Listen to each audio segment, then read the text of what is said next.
우리가 앞에서 플랫폼 경제가 만들어내는 현재의 모습이 얼마나 비인간적이고 비사회적인가를 살펴보았습니다. 그러면 결국은 지속가능한 생태계, 인간적인 생태계, 사회적인 생태계로 만드는 것은 우리들의 몫이 될 수밖에 없습니다. 산업사회 때는 우리가 일정한 직업을 가지고 일정한 기간 동안 일정한 곳에서 우리가 일을 하면서 한평생을 살았던 것이 일반적인 모습인데, 그게 이제 소멸돼 가고 있다는 얘기입니다. 그런 상황 속에서 우리가 흔히 이제 직장이 없는 시대가 도래하고 있다. 우리가 플랫폼 앱에 연결되어 있는 노동력들이 직장이 어디 있습니까? 이렇게 얘기할 수 없잖아요. 이런 새로운 시대의 도래에 우리가 어떻게 대응할 것인가, 이런 문제이기도 한 것입니다. 첫 번째는 지금 이런 상황에 대해서 현재 우리 사회들은 어떻게 대응을 하고 있는가, 발등에 떨어진 불들을 끄기에 급급한 상황입니다. 새로운 형태의 노동력들이 등장하는데 이게 결국은 법의 사각지대에 있는 새로운 형태의 노동력들이라 이거예요. 방치할 수는 없잖아요. 그러다 보니까 이 부분들을 기존의 노동자들처럼 노동권을 보장해주는 방식으로 되게 접근을 하고 있습니다. 문제는 그 의도는 이해를 하는데 기술적으로 여러 가지 제약들이 따르고 있다는 얘기입니다. 왜 그러냐면은 이 앱에 관련된 이 노동력들은요, 자영업자 같은 경우들이죠. 개인 사업자도 아니에요.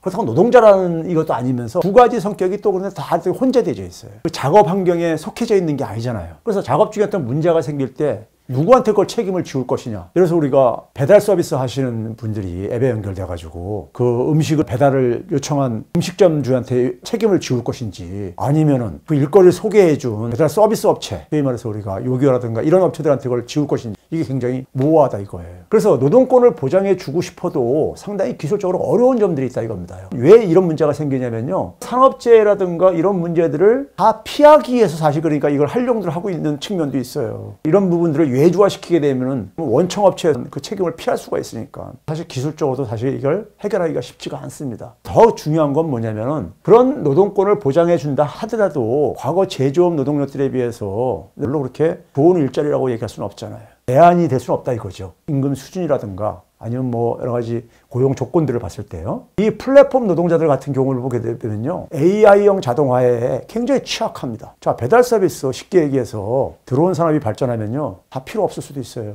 아까 얘기했듯이 자율주행차가 발생하게 되면 차량 공유 서비스업에 고용되어 있는 기사들 다 일자리 필요 없을 수가 있습니다. 그런 점에서 이 현재 진행되어지는 이 기술 발전, 인공지능형 자동화에 굉장히 취약하다는 것입니다. 그 현재 지금 대응하는 것 가지고는 근본적인 대책이 될 수 없다는 것이죠. 이 문제를 해결하기 위해서는 우리가 보다 더 근본적인 문제를 들여다봐야 되는데요. 우리가 지금 이 플랫폼 경제를 통해서 등장하고 있는 새로운 경제의 패러다임의 중심에 있는 것이 뭐라 그랬습니까? 데이터라고 얘기를 했습니다. 자, 우버라는 기업이, 에어비앤비라는 기업이요, 그 차량 공유 서비스라든가 숙박 공유 서비스를 가지고 돈을 버는 목적으로 만들어진 기업들이 아니에요. 플랫폼을 통해서 확보한 데이터를 가지고 인공지능 기술도 발달시키고 그걸 가지고 또 새로운 사업도 만들어낼 목적으로 만들어진 기업체들입니다. 가치를 만들어낼 수 있는 원료라 이겁니다.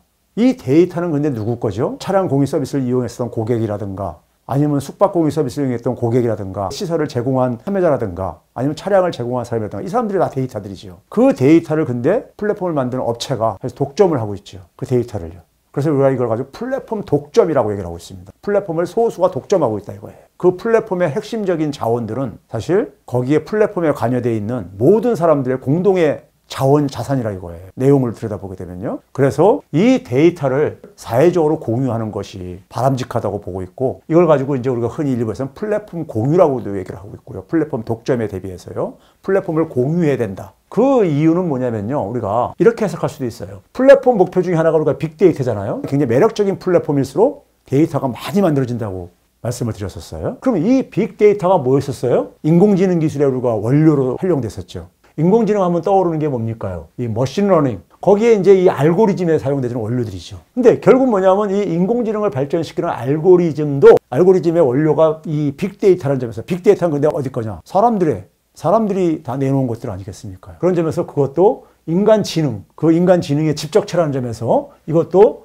빅데이터가 우리가 인간 노동의 또 다른 모습이라고 우리가 얘기할 수 있는 것이죠.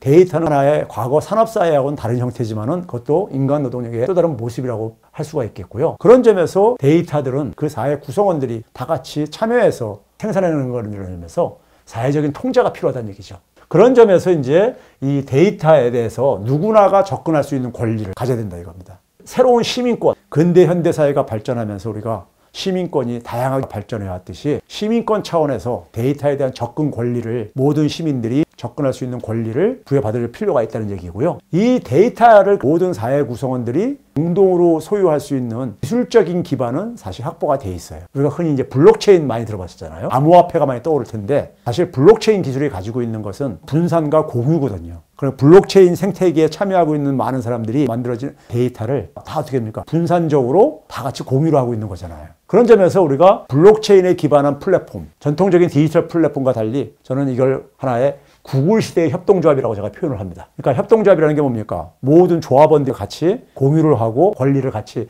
공유하고 있는 형태잖아요. 혹은 뭐 21세기형 협동조합이다 이렇게 제가 이제 표현하는 이유가 그런데 그래서 기술적으로는 이 데이터 공유는 가능합니다. 우리가 의지만 있으면요. 두 번째는 뭐냐면요. 이 데이터 경제에서 핵심은 이 데이터를 활용을 해가지고 새로운 가치를 만들어내는 문제이고 거기에 핵심적인 것은 아이디어입니다. 근데 아이디어는 앞에서도 얘기했듯이 노동시간에 비례해서 나오는 게 아니에요. 어떤 사람은 평생 살면서 한 번 아이디어를 가지고 인류사에 굉장히 기여하는 역할을 하는 경우도 있죠. 그분들은 아이디어 나올 때까지는 손가락 빨고 살 수는 없잖아요. 그래서 분배 시스템의 변화가 요구되어집니다.